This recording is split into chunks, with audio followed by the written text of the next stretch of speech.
I'm Mary Rogers, here from Cuisinart to help you with everything you're going to need to know about your new stand mixer. First, we're going to show you how easy it is to use and assemble your stand mixer. Then we're going to show you how this machine can become the biggest time saver in the kitchen, with step-by-step recipe demonstrations from renowned food expert and author Maureen Petrovsky.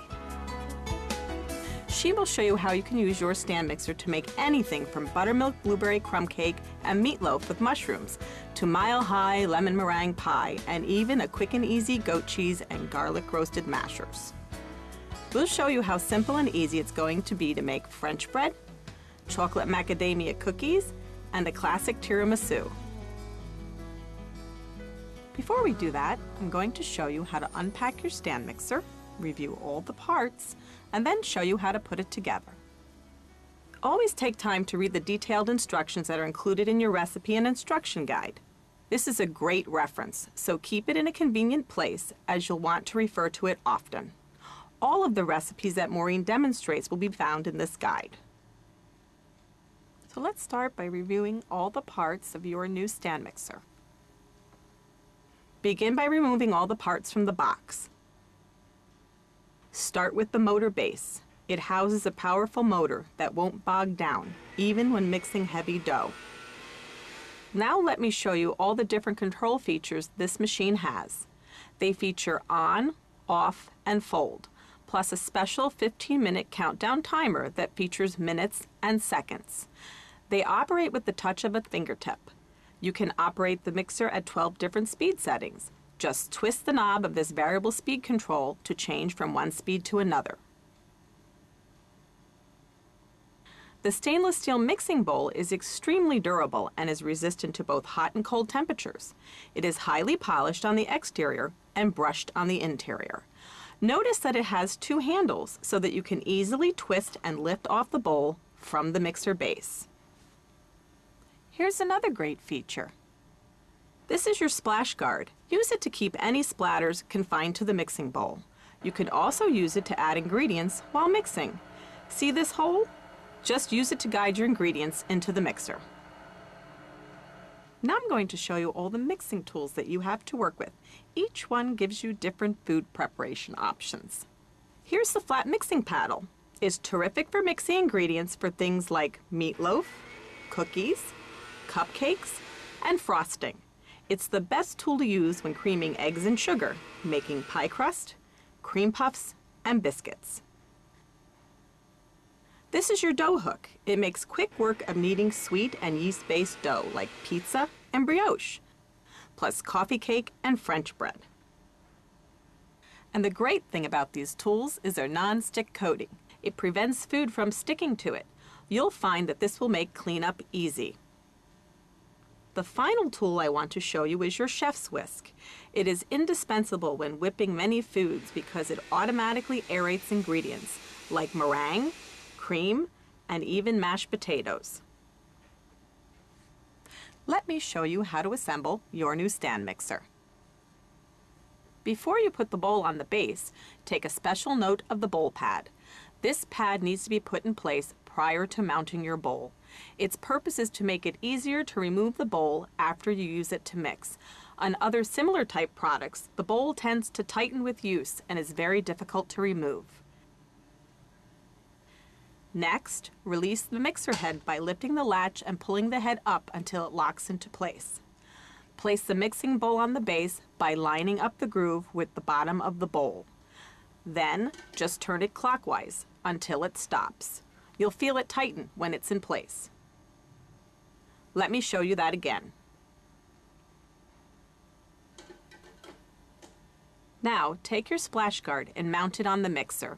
Hold the guard so the opening is facing you. Make a note of the two grooves in the guard. Line up the grooves with the notches in the mixer head. Push up so the grooves and the notches engage.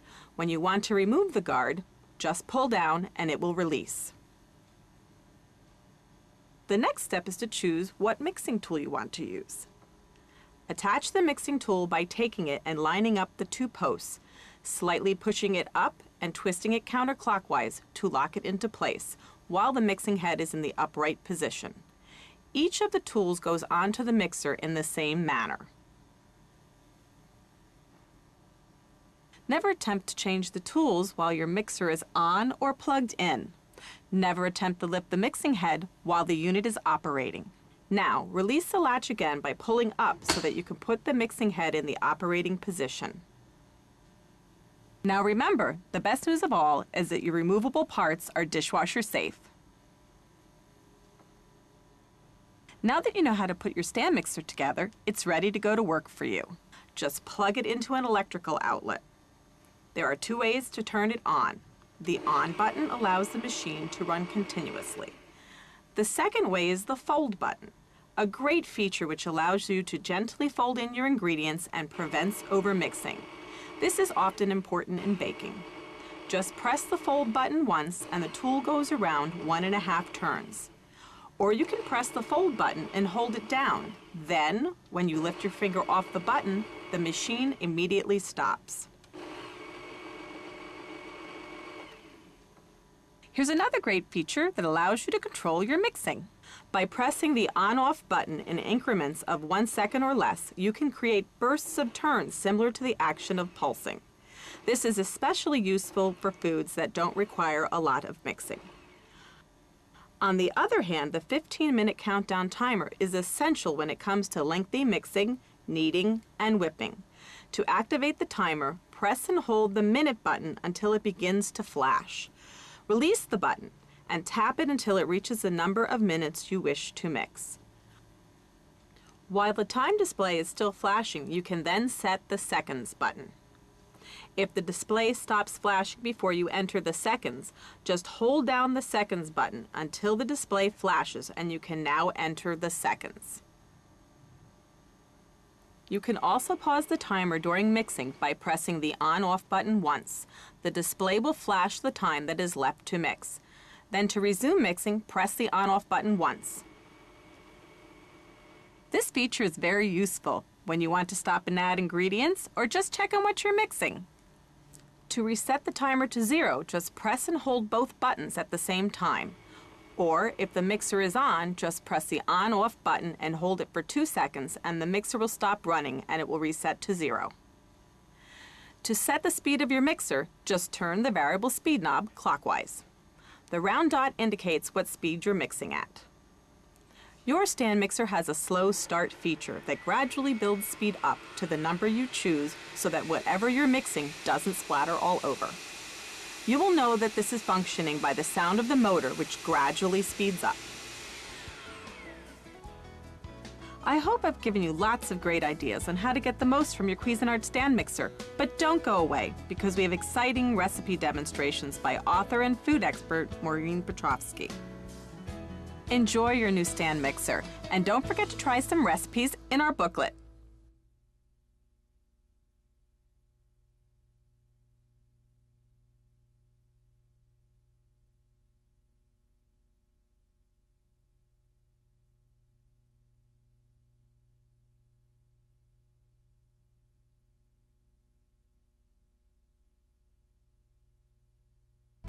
Did you know you can use your stand mixer for much more than just baking?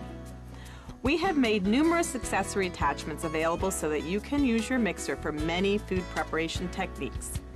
You can purchase these attachments by visiting fine retailers near you or go to the Cuisinart website at Cuisinart.com. The attachments are powered by 3 outlets on your stand mixer. The first one in the very front under the Cuisinart name is the low speed outlet. It is used either with the pasta maker attachment or the meat grinder. You can open the cover 2 different ways. One way is by placing your thumb under the groove at the very far right and pulling the cover back. You can also open it by pulling the silver lever at the very front of the mixer and the cover will just pop open. The other 2 outlets, mid-speed and high-speed, are located under the lid of the mixer head. Just lift the lid. The hinge is in the back. You can remove the mixer head cover by removing it from the hinge. You can either use the outlets by removing the lid entirely or just pushing it back so it rests on the hinge. The mid-speed power outlet is used with the citrus juicer attachment. The high-speed power outlet is used with the food processor attachment along with the blender attachment. Now I'd like to show you what all the different attachments can do for you. Here is your meat grinder attachment. Use it to make fresh ground meat that can be used for homemade meatloaf or savory sausage links made with ingredients of your choosing. Let's review the parts. This is the grinder body. Feed screw, cutter, ring nut, wrench, tray, pusher with lid, sausage making ring, large and small sausage nozzles, and the fine, medium, and coarse grinding plates. To assemble, insert the feed screw, long straight metal side first, into the front end of the grinder body. Place the cutter blade with the blade side out over the square base of the stem on the feed screw. Make sure the cutter is securely in place. Take one of the grinding plates and place it on the feed screw stem with the small grinding plate notch over the pin on the grinder body. Fit the ring nut over the grinding plate and turn it clockwise until it is loosely secured to the body. Open the low-speed power outlet cover by pulling the lever. Pull the slow-speed outlet cover release lever again while mounting the meat grinder to the outlet. Move the meat grinder in both directions until it locks into place. Now, tighten the ring nut by turning it clockwise. Place the tray on top of the grinder and put a mixing bowl under it to catch the ground meat. Put the stand mixer on speed 5. And then drop the meat into the grinder one piece at a time. Use medium pressure. Do not push hard. Now I'm going to show you how to use your ground meat to make sausage links. To the meat, we added flavoring ingredients such as onion, apples, and sage. The complete recipe is in the booklet. Soak the casing for 30 minutes. Insert the feed screw into the front end of the grinder body. Place the sausage making ring over the square base of the stem on the feed screw with the notch over the pin on the grinder body. Insert the sausage nozzle onto the meat grinder and screw the ring nut on it so that it is secure. Pull the casing over the entire length of the nozzle, leaving 2 inches hanging over the end. Pull the slow speed outlet cover release lever again and insert the meat grinder into the outlet in the upright position. Move the meat grinder both ways until it locks into place. Put the tray on top. Turn the stand mixer to speed 5 and gently use the pusher to push the food through. As the casing fills, slowly push it off the nozzle. Create your links by stopping the stand mixer and twisting the casing to secure it. Remember, do not put any of the metal parts into the dishwasher. Tray, pusher, and wrench are all top rack dishwasher safe. Be sure to wipe the grinding plates with a little vegetable oil and wrap each in grease-proof paper. This will prevent them from discoloring and rusting. To store the sausage attachments and grinding plates, put them inside the pusher and attach the lid. Here's one of my favorite attachments, the pasta maker. Let's review the parts. They are the body, the feed tube, feed screw, ring nut, wrench, cleaning tool, measuring cup, and the 6 different pasta plates make a variety of shapes including spaghetti, macaroni, rigatoni, fettuccine, lasagna, and large macaroni. To assemble the attachment, insert the feed screw, long metal end first, into the front end of the pasta attachment body. Fit one of the pasta plates on top of the feed screw. Make sure that the notches on the bottom of the pasta plate slide securely onto the 2 pins on the front end of the body. Next, screw on the ring nut. To switch plates, first remove the ring nut and the current pasta plate. Then reassemble as before.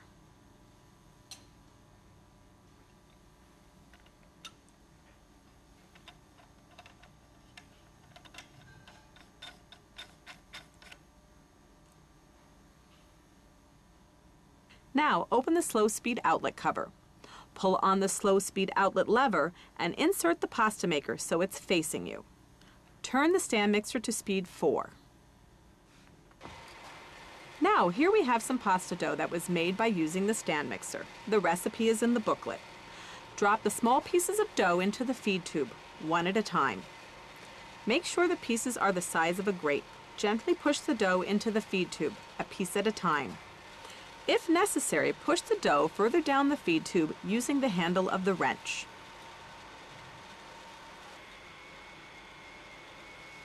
Cut your pasta when it reaches the desired length. Remove the ring nut manually or with the wrench if it's fastened too tightly. Remove the pasta plate and feed screw. Allow the dough to dry before removing it from the plates with the cleaning tool. You can also put the parts in the freezer, take them out, and tap them so the dough is released. One thing I want to mention, never put your ring nut in the dishwasher. Always wash it by hand. All the rest of the parts are top rack dishwasher safe. If you like freshly squeezed juices, try using the citrus juicer attachment. Here are your parts: juicing cone, sieve, juicer container with pour spout, connector with washer. Let me show you how to assemble it. Open the top cover of your stand mixer. Use the base of the juicing cone to unscrew the mid-speed power outlet plug. Set it aside. Screw the connector with the washer attachment to the mid-speed power outlet. Lower the juicer container onto the connector and turn it clockwise until it drops into place. Insert the sieve. Be sure the pour spout is seated properly. Insert the juicing cone. Turn it clockwise until it drops into place. Turn your stand mixer to the recommended speed. For lemons and limes, use speed 8 to 10. For oranges, 6 to 8. For grapefruits, also 6 to 8. Press on, then press each fruit half one at a time using medium firm pressure to juice them.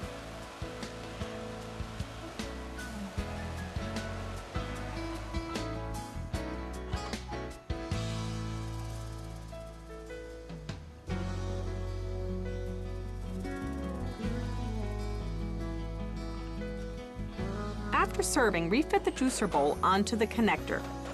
Be aware that sometimes the connector may tighten, so to remove and loosen it easily, just turn the bowl counterclockwise. This blender attachment is great for making soups, dressings, smoothies, anything you want to blend. Here are your parts: the cover, 2-ounce measure pour lid, 40-ounce glass carafe, sealing ring, blade assembly, and the collar. Wash your blender parts before using. Make sure the sealing ring is in place on the blade assembly. Fit the blade assembly inside the collar. Place the jar over the blade assembly and turn clockwise until it fits firmly in place. Place the pour lid into the cover. Open the cover of your stand mixer. Attach the blender to the high-speed power outlet by matching the marked line on the collar to the marked line on the stand mixer and turn the collar clockwise until it's firmly in place. Now I'm going to show you how to make a breakfast banana smoothie. We're adding milk, yogurt, a frozen banana, fresh strawberries, frozen fruit, and some protein powder. Place the cover on. Turn the stand mixer on speed 12 and follow your recipe for the amount of time you need to blend. In this case, we blend our smoothie for about 35 to 45 seconds. Doesn't that look great? To clean and maintain your blender attachment, remove it from the stand mixer before cleaning it.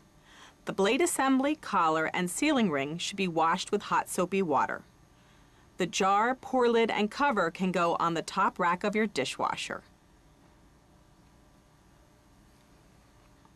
When it comes to chopping onions and other tedious food preparation tasks, it's always great to have a machine do the work for you. And that's exactly what happens with the stand mixer's food processor attachment.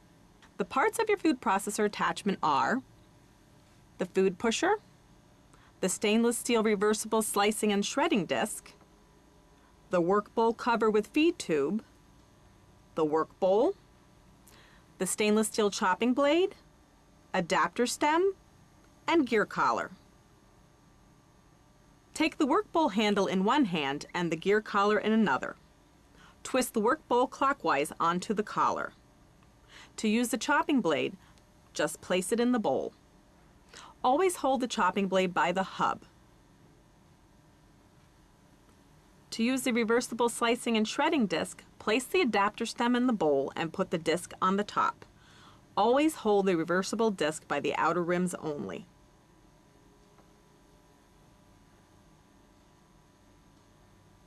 Put the cover on the work bowl by turning it clockwise until it fits into place. The food pusher fits in the feed tube with the more rounded side towards the outside of the bowl. Open the cover on the stand mixer and connect the gear collar of your food processor attachment onto the outlet by matching the marked line on the collar to the marked line on the stand mixer, and turn the collar clockwise until it's firmly in place. To operate, just use speed 8 and press the on button to chop or grind. Your food processor attachment is great for chopping and mincing items like parsley, garlic, and onions. It easily slices vegetables like cucumbers and carrots.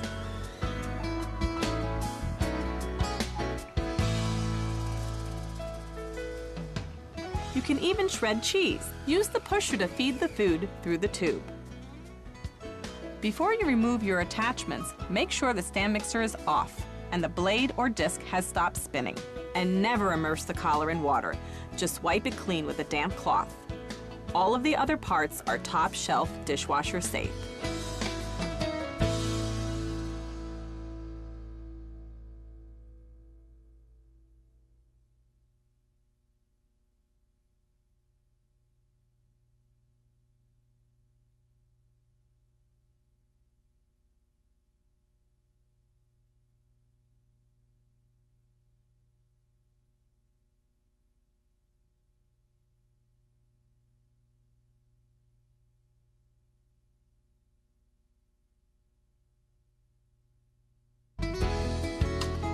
The best part about making mashed potatoes with the stand mixer is that it makes them so light and fluffy. Here I've already got my cooked potatoes. We used Yukon Gold potatoes because they're so creamy. So we're going to add them to our 7-quart mixing bowl, and we're going to use our chef's whisk attachment. We're going to put this on speed 6 for about 3 minutes.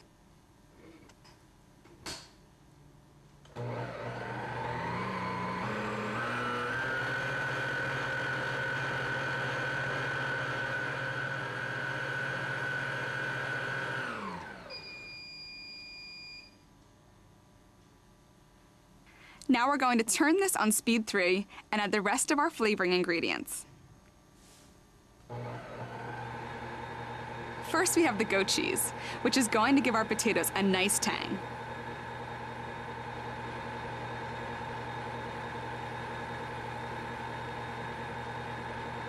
We'll let that mix in a little bit.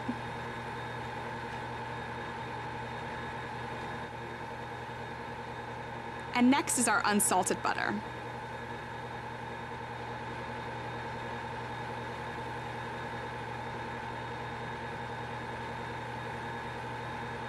Then we're going to add our roasted garlic cloves, one at a time.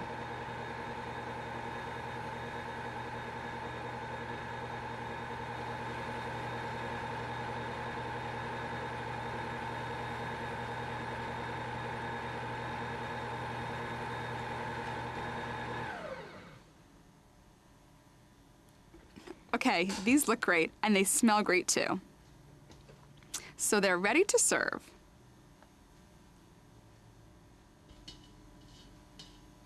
But you always want to make sure that you taste before you serve. Perfect.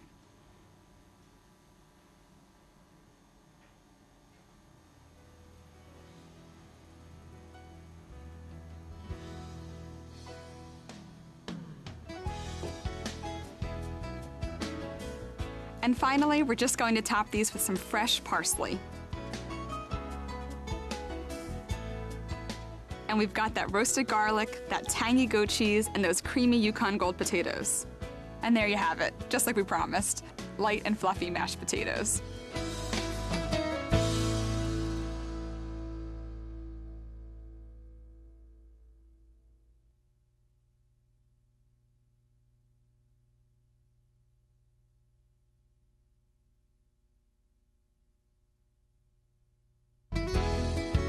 You might think meatloaf is ordinary, but wait until you see this recipe.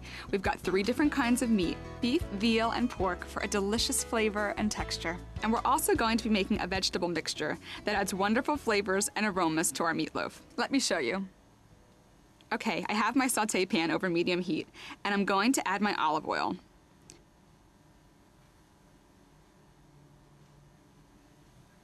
Then we'll move that around the pan, just to evenly coat the bottom of the pan. We'll add our onions.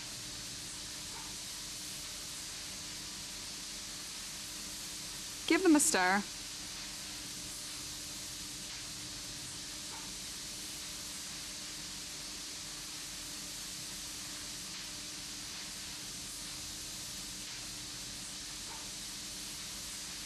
Then our mushrooms, garlic, and a little thyme. And you want to keep this over medium heat for about 5 minutes until all the mushrooms and the onions are soft. So you can see that our mushrooms and onions are nice and soft. We want to take this off the heat and let it cool before we add it to our meatloaf mixture. So now our mushroom and onion mixture is cool, and it's important to keep it cool before you mix it with the meat so that you don't start cooking the meat ahead of time. We're going to start mixing some of our other ingredients that are going to help bind our meatloaf. We've got our breadcrumbs here, our milk,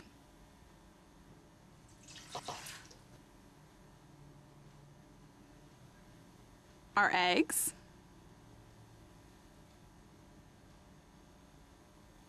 and our tomato paste.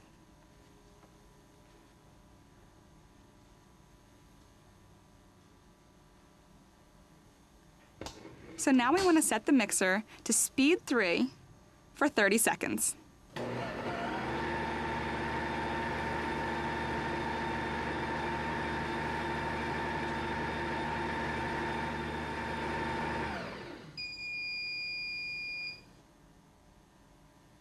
Great. So now we're going to keep the mixer at speed 3, and we're going to add our cold onion mushroom mixture.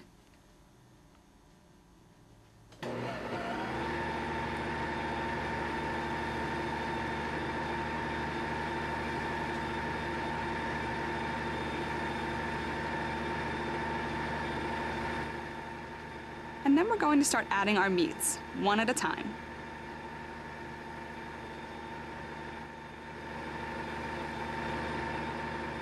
Now we'll add the ground beef,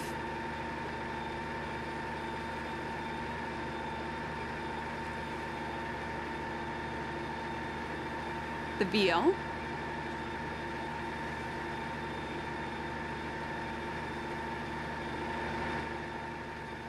and the pork.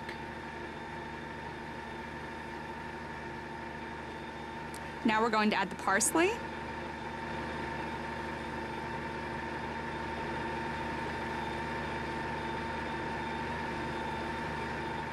and our salt and pepper.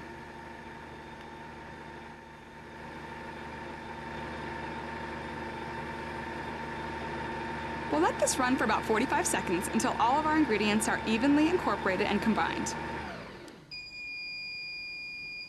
Okay, all of our ingredients are mixed evenly. So we're going to separate this mixture between 2 loaf pans. And if you want, you can be creative. You can put it into small ramekins for individual servings.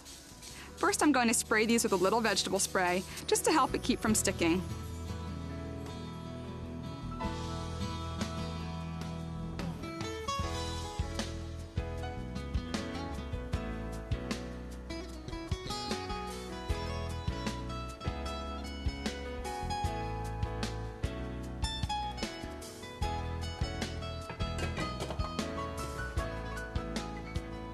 And we'll just smooth this out.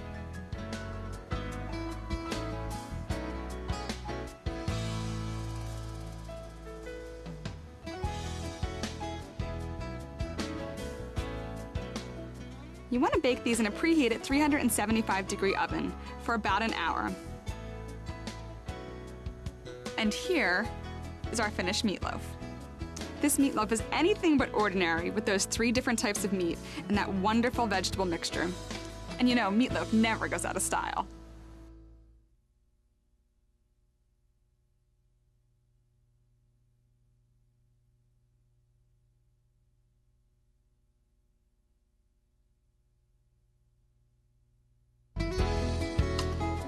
Maybe you've shied away from making bread in the past because of all the kneading involved. But now that you've got this beautiful stand mixer, it's time you let it do all the hard work for you. And you can get beautiful, crusty French bread, just like this, in no time. So let's get started. First, we're going to put into our mixing bowl our yeast, a tablespoon of flour, and some warm water. And you want to let this stand for about 5 minutes so the yeast can bloom. Now, while the yeast is blooming, we're going to move over here to our flour. And into our all-purpose flour, we're going to mix our cake flour,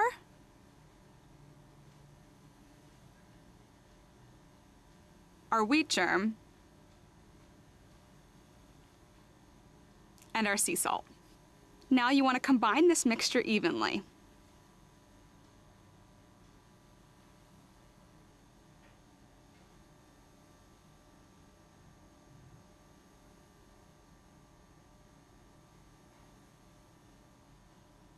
Now we just need to wait a few minutes for our yeast to bloom.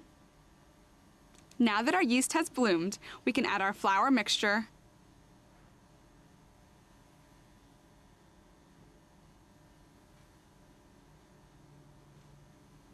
and our cold water. You'll see that we have our mixer fitted with our dough hook, and we're going to put it on speed 2 for 2 minutes.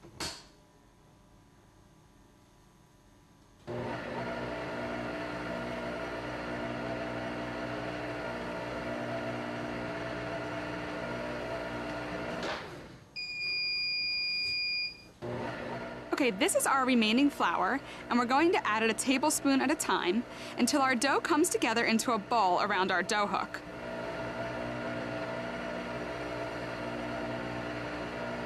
Okay, it only needed 1 tablespoon to come together in a ball. So we're going to increase the speed to 3 and let it knead for 4 minutes.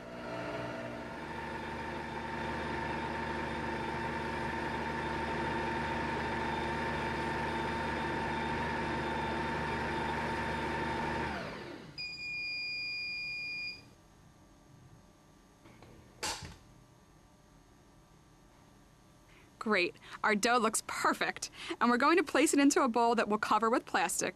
And you want to dust the dough generously with flour.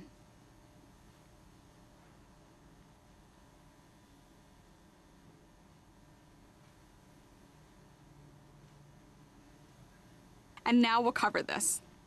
Make sure you place it in a draft-free place so it doesn't dry out. You want to let it double in size. This is a dough that we let double in size already. Doesn't that look beautiful? Now we actually want to punch it down to take the air out of it.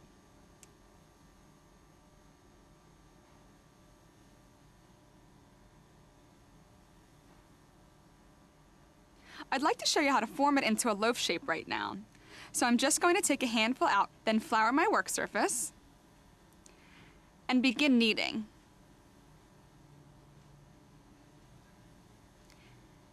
And you'll see we have a seam here on the underside. You want a smooth surface. And now you want to place this on a parchment-lined cookie sheet. Cover it with plastic so it doesn't dry out, and let that sit in a warm place for 45 to 60 minutes until it doubles in size. Just like this one here. So this is beautiful. It's perfectly risen. We're going to take a sharp knife and we're going to slash across the top for that beautiful artisanal look.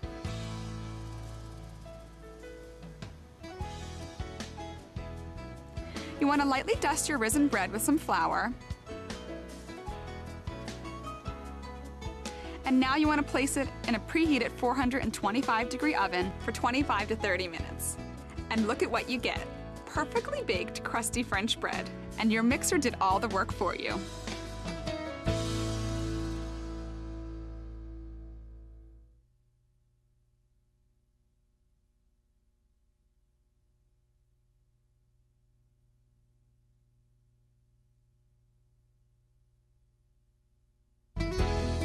Here's a great recipe for Parmesan herb knots that you should definitely try. It's packed with some of my favorite flavors like freshly grated Parmesan, Italian seasonings, and rich olive oil. So let's get started by placing our warm water, our sugar, and our yeast into our mixing bowl. And we're going to let this sit for 5 minutes so our yeast can proof. Great, our yeast has proofed. You can see it's gotten a little foamy and bubbly, and we're ready to add the rest of our ingredients. Here we've got cold water,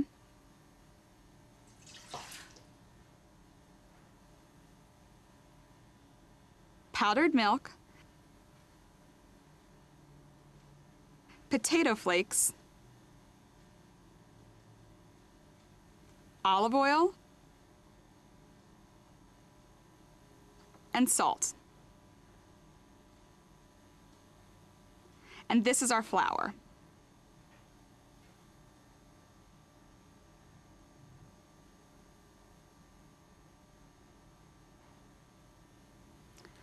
Okay, we're going to fit our mixer with our dough hook and set it to speed 2 for 2 minutes.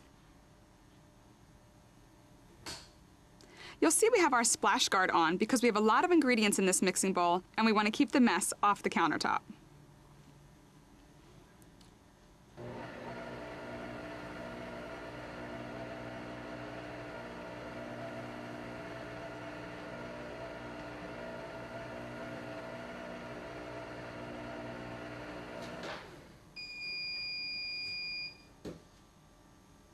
Okay, I want to show you this beautiful dough ball. You'll see how the dough has come together around this dough hook. Now, if this hasn't happened for you by this time, you can continue to add flour 1 tablespoon at a time until the dough pulls away from the sides of the bowl and forms a ball.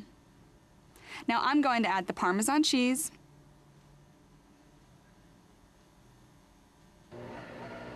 and increase to speed 3.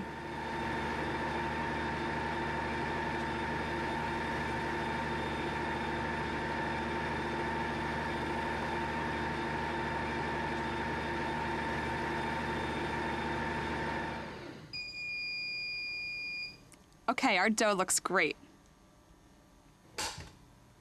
It's nice and smooth. You'll see it's all come together around this dough hook. We're going to remove this now and put it into a lightly oiled bowl and just flip it over to coat it so it doesn't dry out. Now you want to cover this with plastic wrap and place it in a warm spot for about an hour until it doubles in size. And you'll see here we have it doubled in size. So this is already proofed. And what we want to do is to take some of the air back out of this and just punch it down.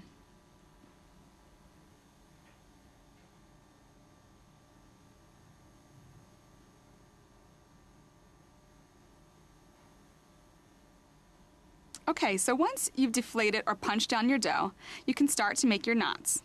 So we're going to just take a portion of the dough here and roll it out into a snake, starting in the middle and roll your way out.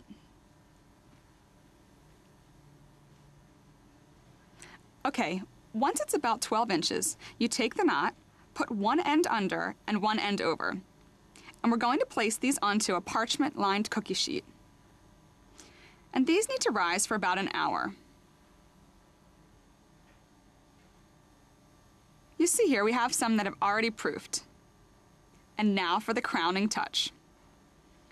We're going to top off our herb knots with some olive oil and those Italian herb seasonings.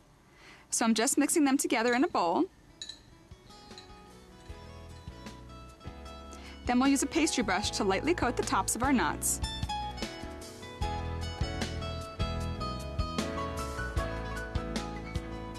And And if you have the time, the longer you let the seasoning sit in the olive oil, the more intense the flavors will become. I like to finish mine off with a little more Parmesan.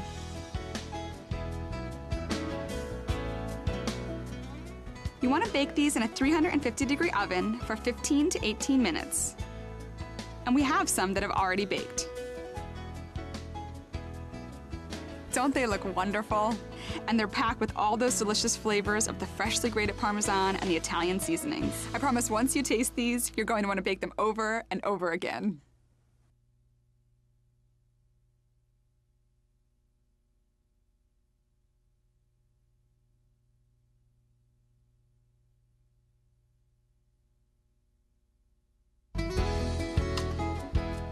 This crumb cake is amazingly moist and tender, and it's packed with fresh blueberries and a delicious crumb topping. So let's get started with that crumb topping. You'll see I have my stand mixer fitted with the flat mixing paddle, and I'm going to add my flour, the butter, this is room temperature unsalted butter, the brown sugar, which gives it that delicious molasses flavor, a little cinnamon and salt, and finally, vanilla extract. Now we're going to mix this on speed 1 for 20 seconds.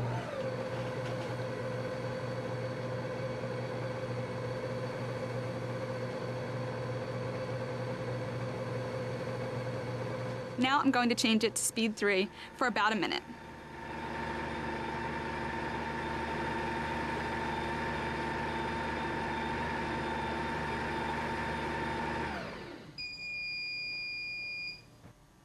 Wasn't that simple?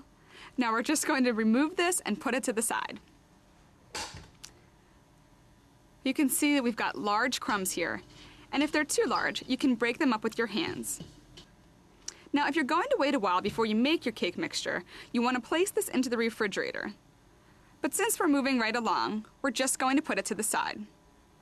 Over here I've got some flour, and I'm just going to add baking soda, cream of tartar, and salt.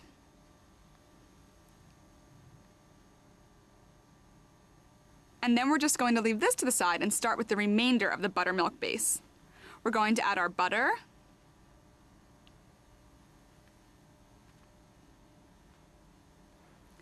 and now the sugar,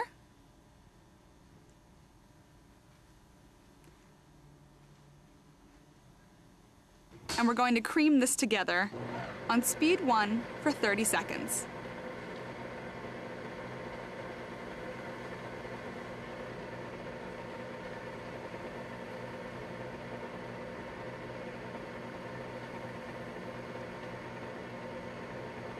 Okay, it's run for 30 seconds, so we're going to turn it up to speed 4 and let it run for another minute.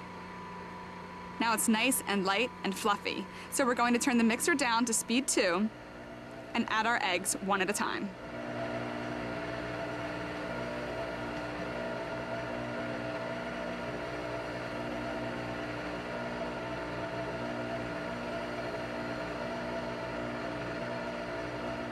Now we're going to let that go for about 2 minutes. Now our eggs have incorporated beautifully, and we're going to add our vanilla extract. And we're going to let that mix for about 30 seconds. Now that the vanilla is incorporated, we're going to turn the mixer to speed 1 and add half of our dry ingredients.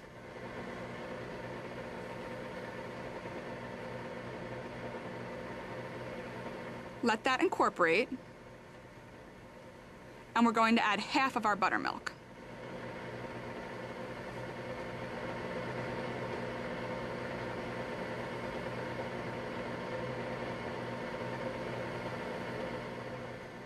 Once that's incorporated, we're going to add the remaining half of our flour mixture.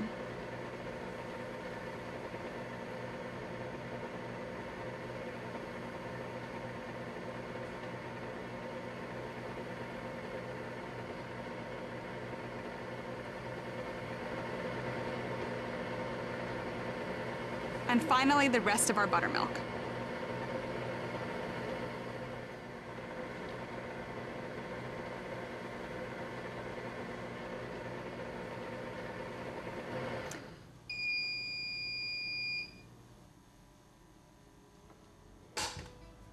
Okay, it's completely come together. And now we're going to divide our mixture between 2 cake pans. You'll see that we've already greased these pans with some non-stick cooking oil.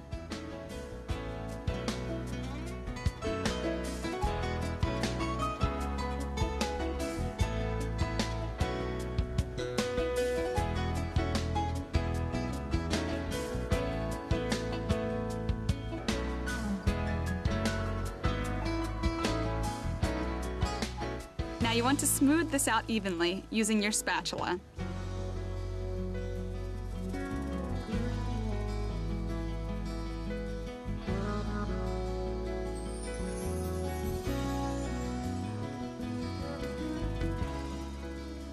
And then we're going to top it with those delicious ripe blueberries.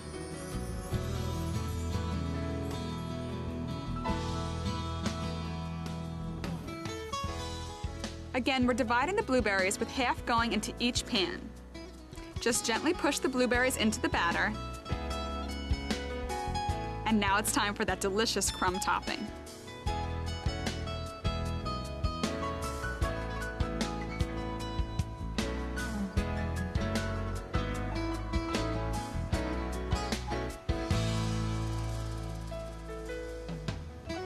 These go into a preheated 350-degree oven for 55 to 60 minutes, and you'll see the crumb topping is evenly golden brown, and a cake tester should come out clean. Now it doesn't get much better than this. That rich crumb topping, those delicious blueberries, and that moist coffee cake. And the great thing about this recipe is it can be done ahead of time. This is sure to be a hit at any party.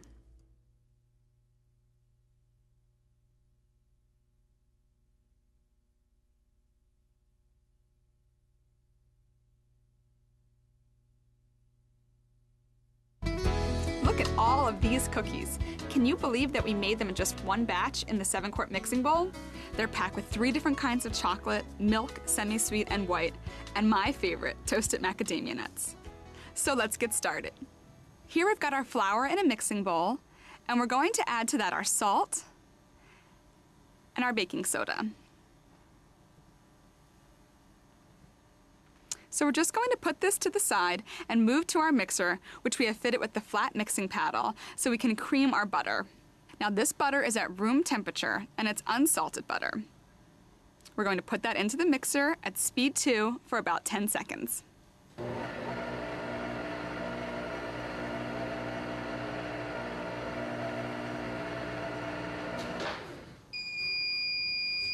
Now we're going to increase the speed to 4 for another 10 seconds.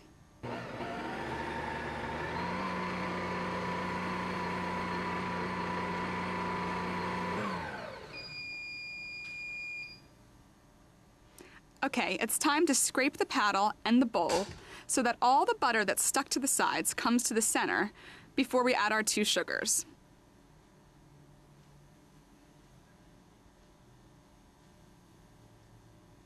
Now we're going to decrease our speed to speed 2 and add both of our sugars. The granulated and the brown sugar.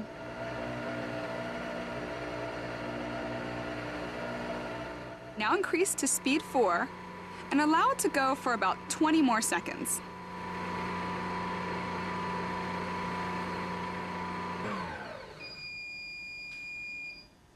Okay, now we're going to scrape the bowl and paddle one more time.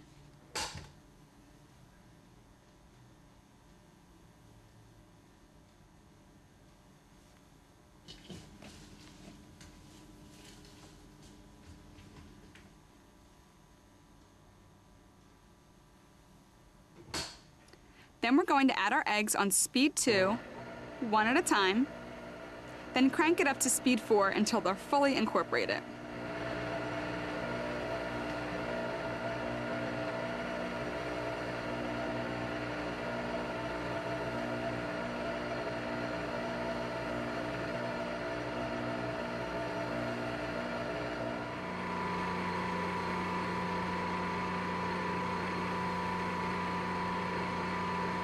Now that the eggs are incorporated, I'm going to add the vanilla extract.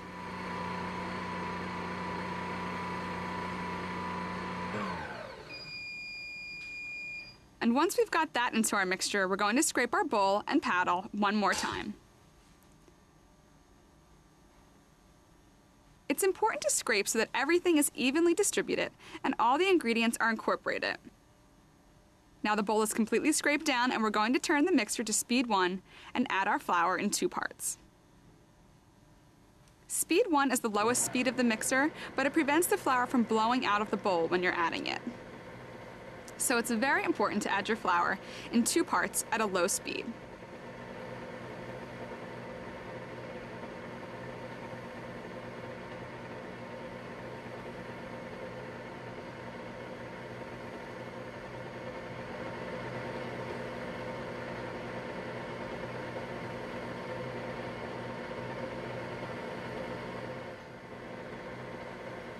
Now we'll turn the mixer to speed 3 until the flour is fully incorporated.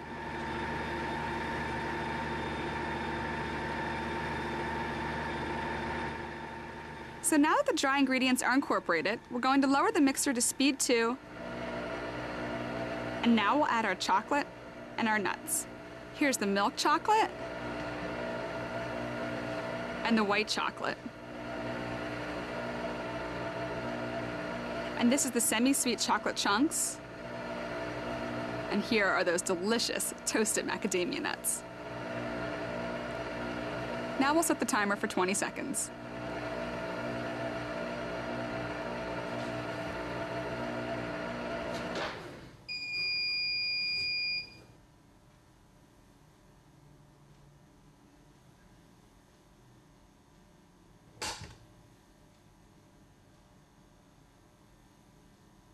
Okay, now we have all of our ingredients incorporated. And over here, I've got a parchment-lined cookie sheet that we're going to scoop our cookies onto.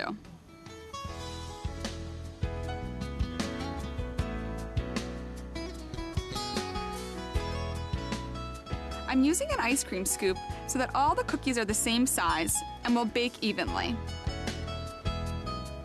Now you want to place this into the refrigerator for at least 2 hours so that you don't get flat and runny cookies. Then you're going to bake it in a preheated 350-degree oven for 13 to 16 minutes. And look at the beautiful results. We made 50 to 80 cookies in just one batch. Now there's enough cookies here for any bake sale. I've got to try one of these.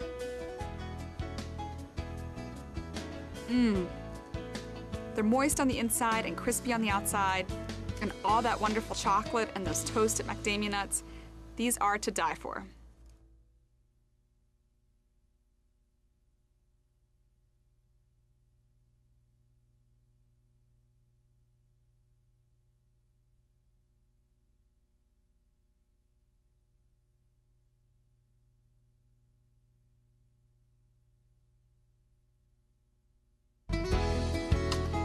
A great brownie is soft and fudgy and irresistible, and that's exactly what you'll get with this recipe. Here I've got a mixture of semi-sweet chocolate, unsweetened chocolate, and butter that I've melted together.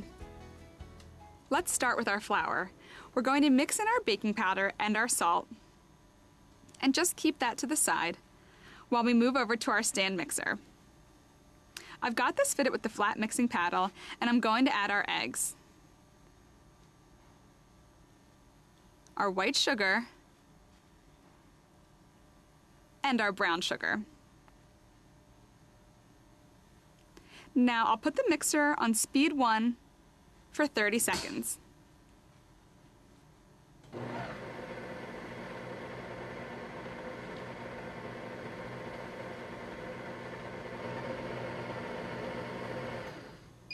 Okay, we're going to increase to speed 4 and let it run for 1.5 minutes to 2 minutes.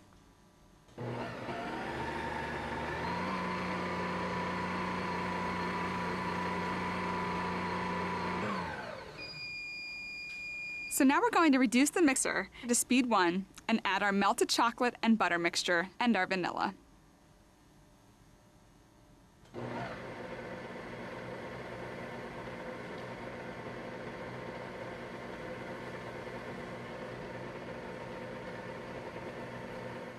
Now we're going to scrape our bowl, just to make sure that everything is mixed in. we're going to sprinkle our flour mixture over our chocolate mixture. Okay, now we're going to use our fold feature. And the fold feature will gently incorporate the flour into the chocolate mixture. We're going to do this about 10 to 15 times until it's completely incorporated.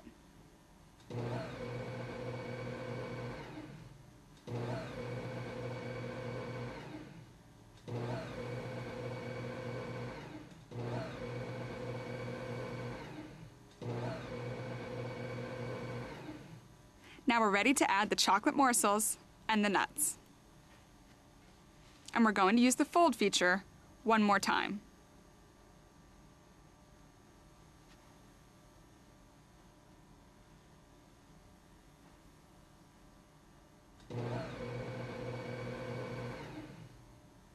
Okay, there we have it. The mixture is all done, and we're just going to put this into prepared brownie pans that we've just sprayed with a little canola oil spray, a cooking spray.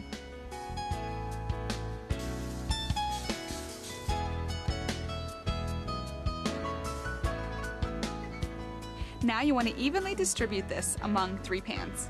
And if you like, you can substitute those nuts with chocolate-covered raisins, dried cranberries, or mini candies. And these bake in a 350-degree oven for about 30 minutes. So there you have it. Delicious brownies. Aren't these beautiful? They're rich and fudgy, just like I promised, and you're going to love them. So give them a try.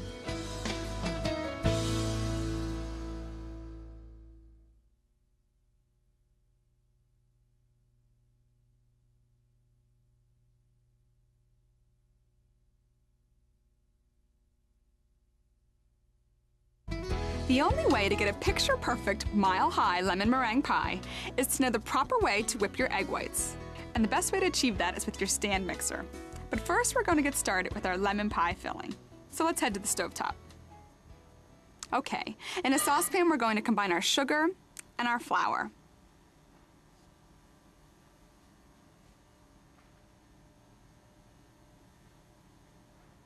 We're going to put this over a medium heat and begin mixing in the water.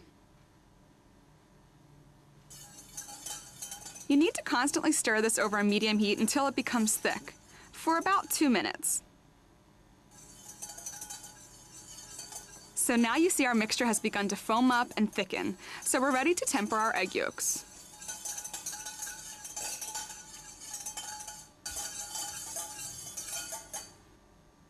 We're going to take a little bit of this mixture and pour it into our egg yolks to bring them up to temperature.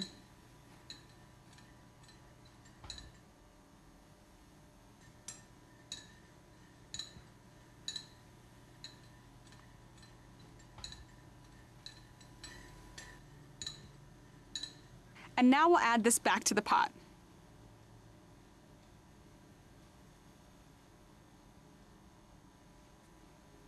Cook for another 3 to 4 minutes or until this mixture becomes thick. Okay, now this mixture has thickened, so we will turn the heat off and add our butter.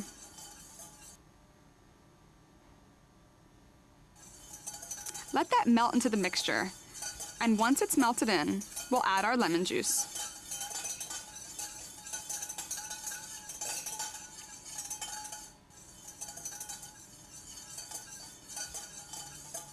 And finally, our lemon zest, which will give this a delicious lemony flavor.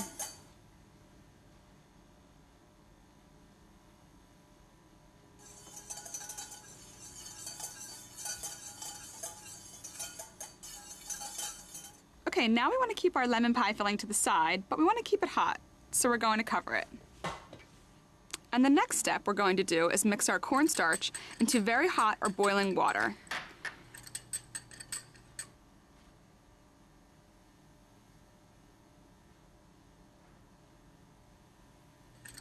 And then we'll just reserve this to the side, and we're going to get started with the meringue. So here we have our egg whites,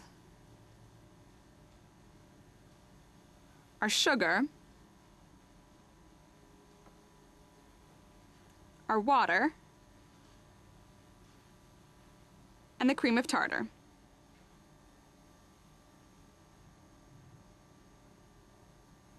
We're stirring this with a very clean rubber spatula, and you want to make sure also that your bowl is spotlessly clean.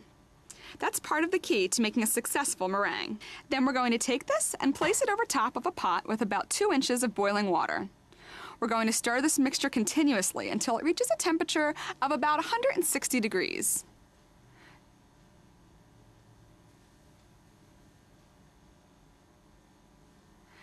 You can see our egg whites are nice and white and frothy, and we've reached 160 degrees.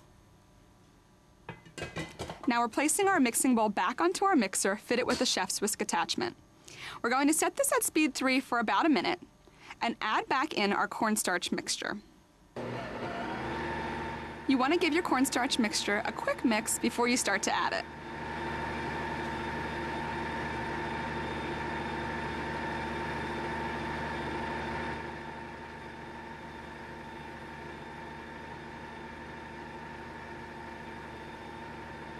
And we'll let that go for 1 minute.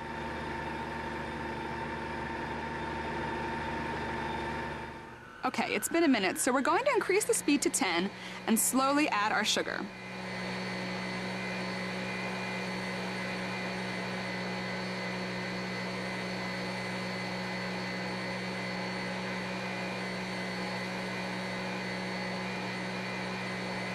So now our sugar is incorporated and the meringue has doubled in volume. We're ready to add our salt and our vanilla. We want to let this go for about 4 more minutes.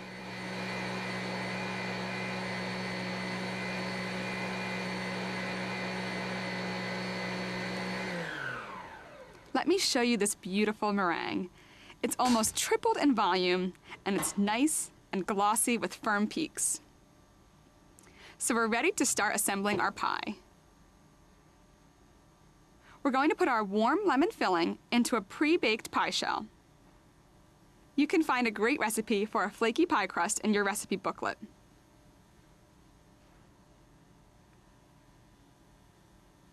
Then we'll top that off with our meringue. You want to be sure to use all of your meringue and that you cover all of the lemon filling.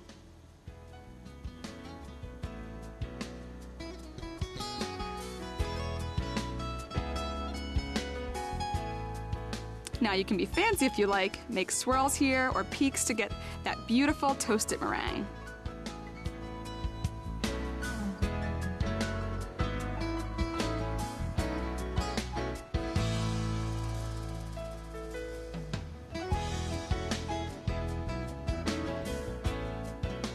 You want to bake this for 30 minutes at 325 degrees.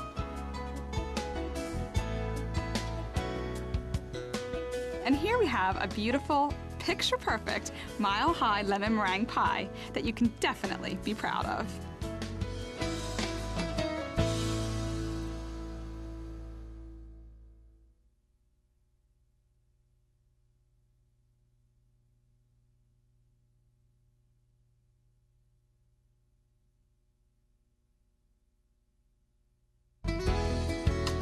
Classic Italian dessert is the perfect balance of fresh whipped cream, mascarpone cheese, and coffee liqueur. And did you know that tiramisu means little pick-me-up? Well, this simply sweet dessert delivers on that promise. So first we're going to add our egg yolks to our mixer, and we've got it fitted with the chef's whisk. We're going to turn this to speed 3, just to break up those yolks.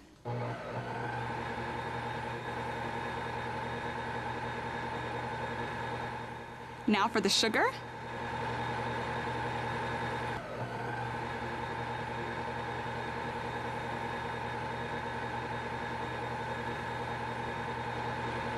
And the Marsala wine.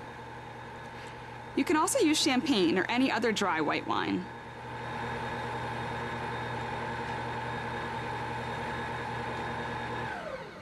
What we're making here is a sabayon, which is part of that creamy filling in the tiramisu.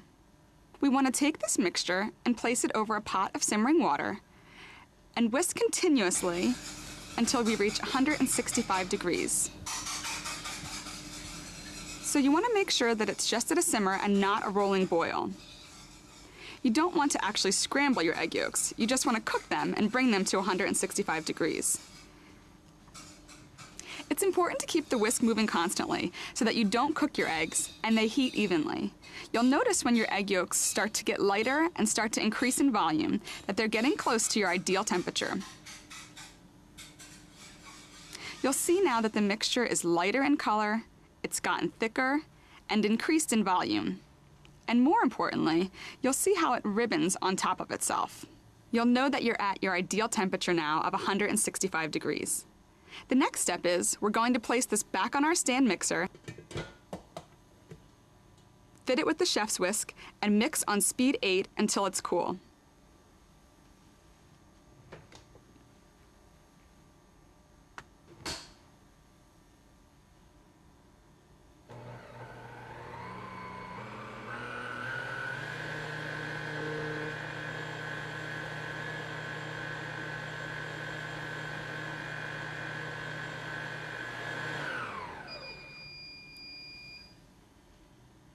All right, now that our sabayon is cooled, we're going to fold it into mascarpone cheese, which is the Italian version of cream cheese.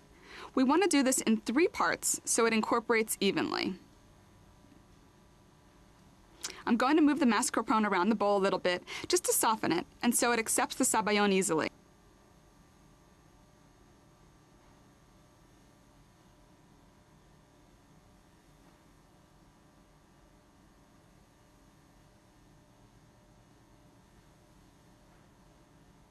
Now this is our 3rd edition of the sabayon. Again, we're folding it gently so that we keep that volume there.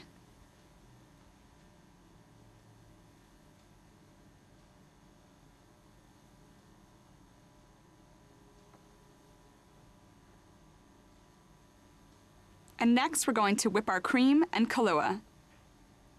You want to make sure that you do this with a clean bowl and a clean chef's whisk.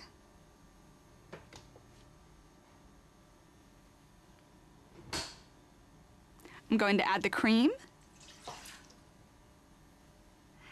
and the Kahlua and start at speed 4 just to combine them.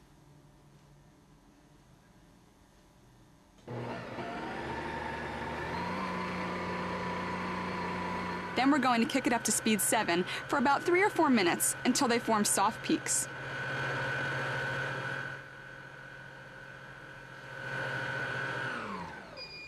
Okay, now we've got our soft peaks. So we want to mix this into our mascarpone mixture. And we're going to do that in 3 parts, so we maintain that volume.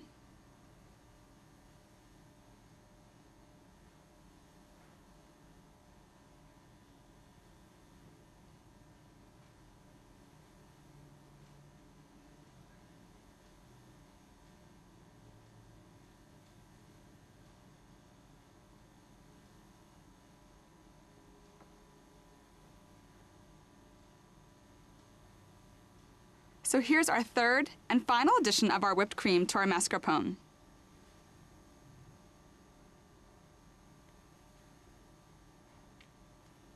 You can see we've got nice volume there.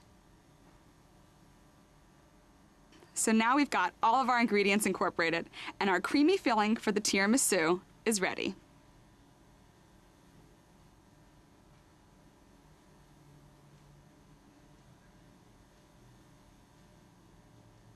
Let's start to assemble. You're going to need 2 pans, one for the final tiramisu, and one that you're going to use to combine the espresso and the Kahlua. Now we've got our ladyfingers, and we're going to dunk these into the espresso mixture. So you see that I'm using 2 forks because they get soggy pretty quickly. I'm just going to place them into the mixture for 4 seconds on each side.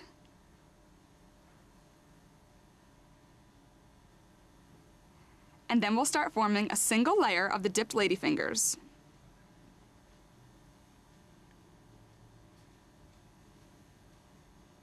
So now we've got a single layer of the dipped ladyfingers. We're going to cover that with our cream mixture, about half of the cream mixture.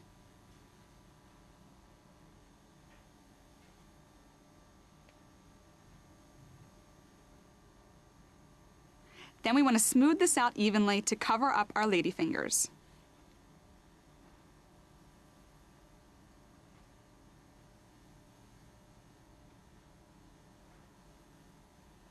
All right, now we're ready for the next layer.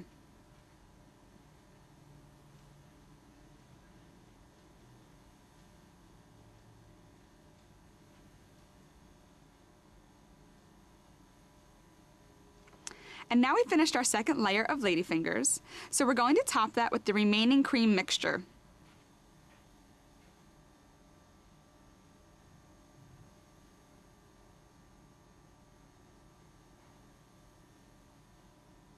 You want to spread this out evenly.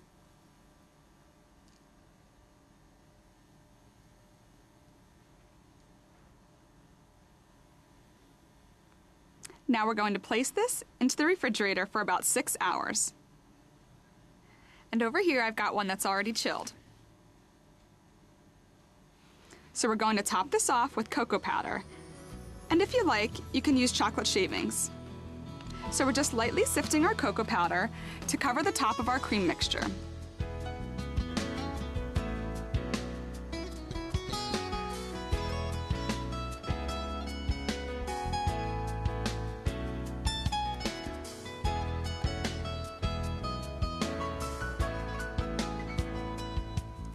Now you want to scoop your tiramisu with a nice serving spoon. Doesn't that look delicious?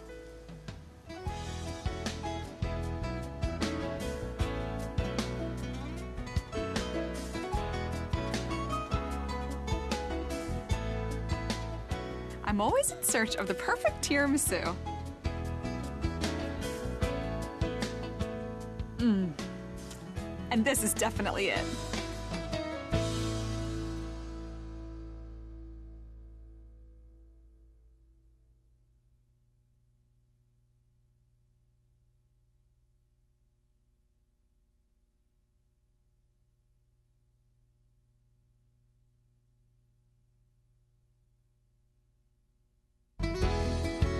This rich chocolate frosting is delicious and quick and comes together in your mixer in just minutes. So let's get started. Here we have about 10 ounces of semi-sweet chocolate that's just been roughly chopped. We're going to add that into our mixer.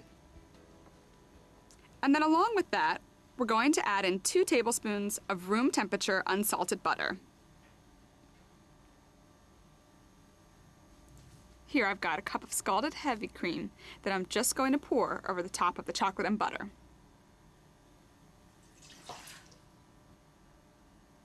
We're going to give this a stir with a wooden spoon.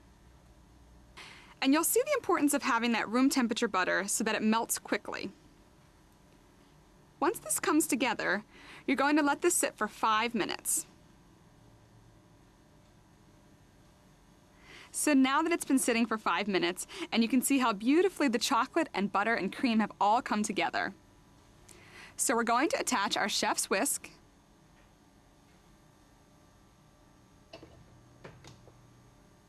And mix starting at speed 1, and gradually increasing to speed 12 for about 2 minutes.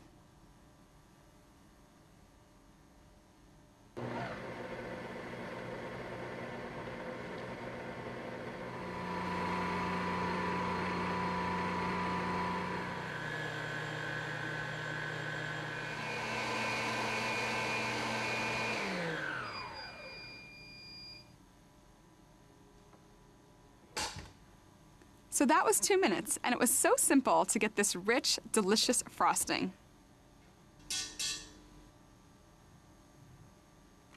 It's important that the chocolate cool so your frosting thickens up a little bit.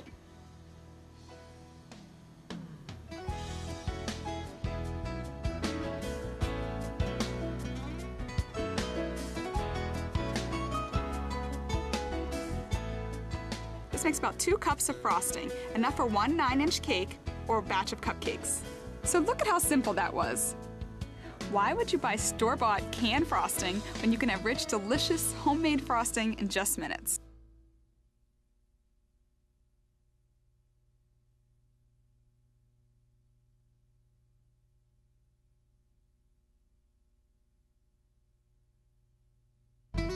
I love angel food cake because it's so light and airy, and the best part is it's fat-free. But this recipe is nearly impossible without your stand mixer. Here I've got sugar and cake flour, which I'm going to sift together.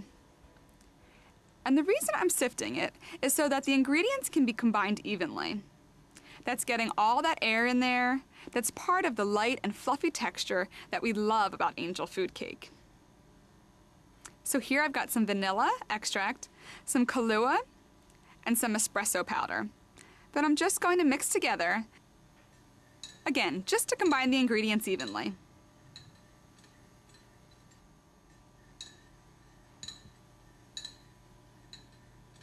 Let's move to the mixer. You'll see here we're going to open this up and start with our egg whites. Over here we've got 12 large egg whites. This here is the splash guard, and it's a great feature for keeping all the splashes and mess inside the mixing bowl. But I'm going to remove it so that you can see all the ingredients I'm going to add to our egg whites.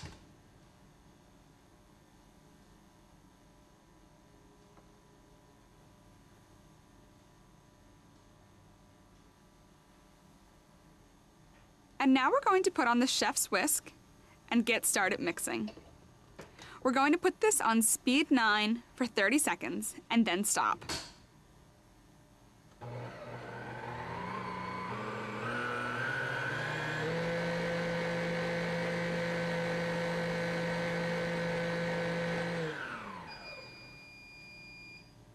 So now we're going to add the cream of tartar and the salt and put it on speed 12 for 1 minute and 15 seconds.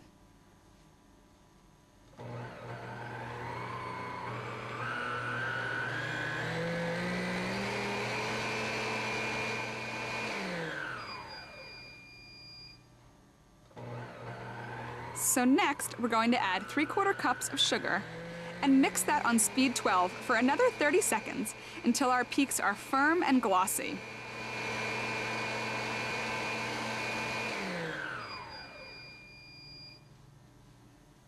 We're going to remove this bowl from the mixer, take off the chef's whisk, and get the remaining mixture into our bowl.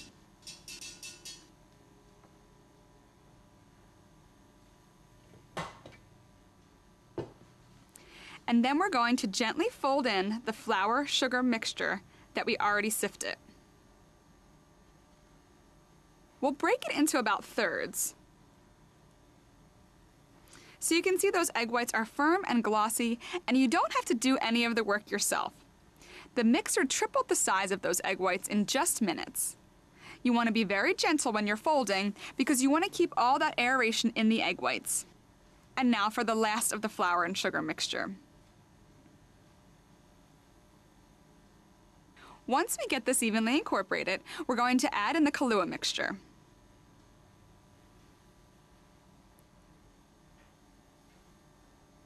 Again, be very careful to fold gently. Oh, this smells delicious. Make sure you dig down deep in the bowl because this is a deep bowl, and again, we want to have everything incorporated evenly.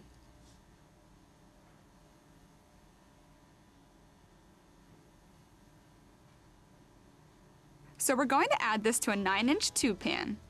You want to spread the mixture out evenly so that we get a nice, even, beautiful angel food cake.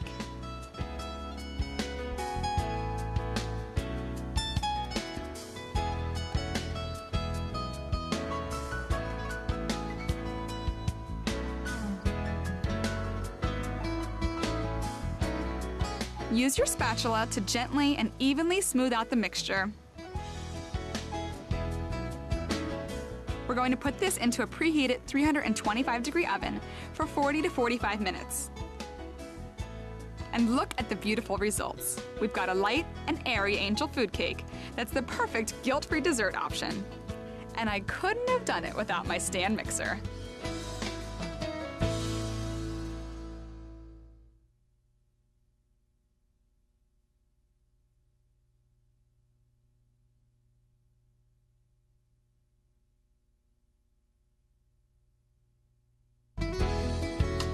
Who can resist a creamy cheesecake swirled with ribbons of chocolate on top of a rich brownie crust?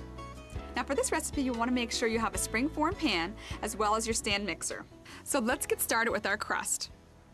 Now we're going to add our butter. This is unsalted room temperature butter. We've got brown sugar, 1 egg yolk, cocoa powder. This is our all-purpose flour.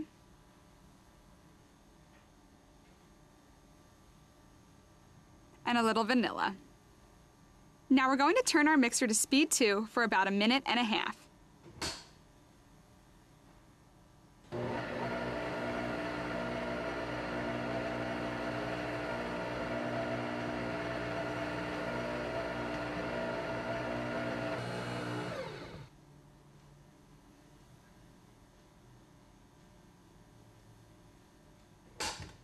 We want to make sure we get all the goodies off the paddle here, so we're just using a spatula.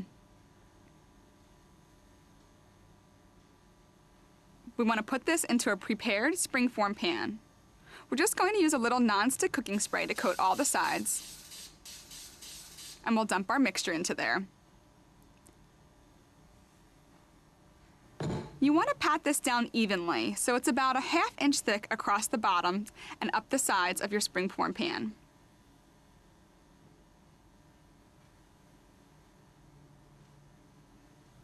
Okay, now this goes into a 350-degree oven for about 8 to 10 minutes. And we already have one baked and cooled, and we're going to start our cream cheese mixture.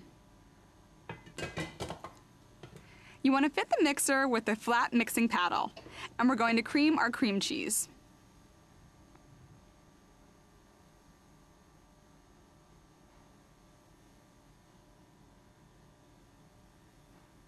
We'll set the mixer to speed 1 for 30 seconds.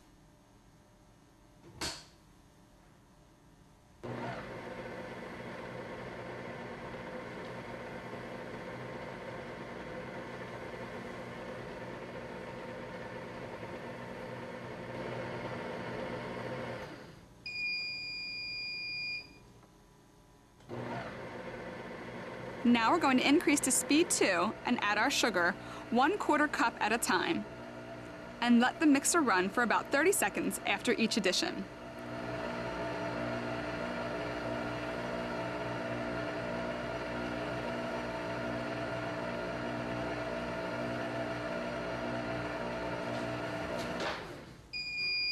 We're going to stop and scrape the bowl before we add the rest of the sugar.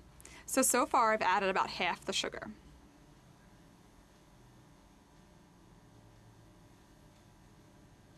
This is important so you make sure that all the sugar and the cream cheese incorporate evenly. That way, anything that's stuck to the paddle or the bottom of the bowl will incorporate.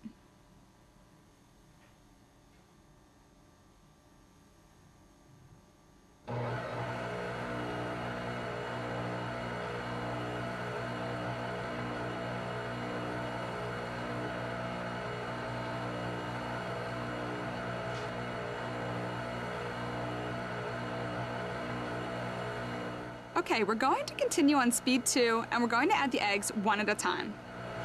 Again, beat for about 30 seconds after each egg to make sure they incorporate.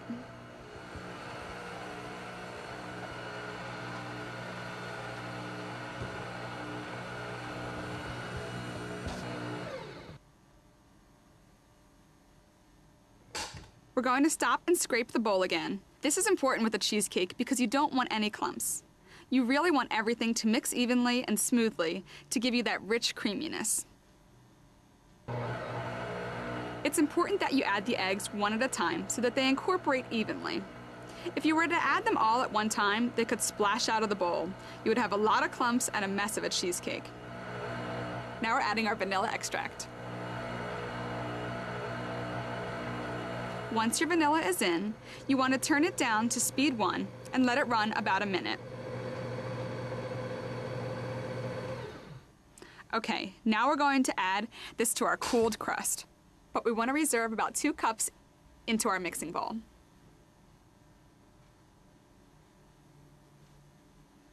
You can see how rich and thick and creamy this is.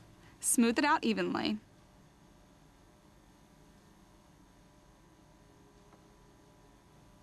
Now we're going to add our semi-sweet chocolate back into the mixing bowl. It was melted and cooled, and this will give us that beautiful swirl and that rich chocolate flavor.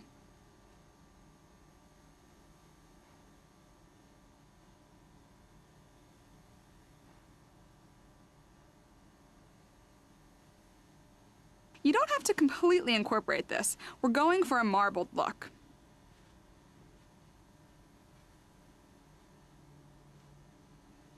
So now we want to place this on top of the cheesecake. Just use your spatula and drop by large spoonfuls on top of the mixture in the pan.